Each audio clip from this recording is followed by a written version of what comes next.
माता पार्वती की भगवान शंकर से विवाह पर आधारित है कि कैसे कुमार पैदा हुए कार्तिकेय, इसका ग्रंथ था। जो अश्लील कंटेंट बना रहे हैं, जो सुन रहे हैं, उनको सुना रहा हूं, ध्यान रखना। कालिदास ने लिखना प्रारंभ किया माता का अपर्णा व्रत के, माता ने कैसे व्रत किया, कैसे शंकर जी मिले, कैसे विवाह हुआ, यहां तक ठीक था।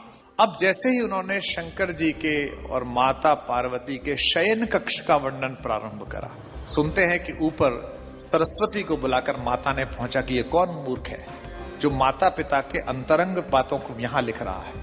तो उन्होंने कहा ये विश्व का सबसे बड़ा कवि है। बोले होगा कवि, पर मैं तुम्हें आदेश देती हूं कि आज के बाद एक शब्द न लिख पाए।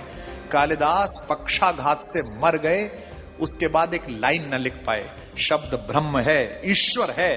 अगर इसका अपमान करोगे तो चाहे कितने भी बड़े कालिदास हो, सरस्वती क्या संदर्भ निकाला भाई, वाह।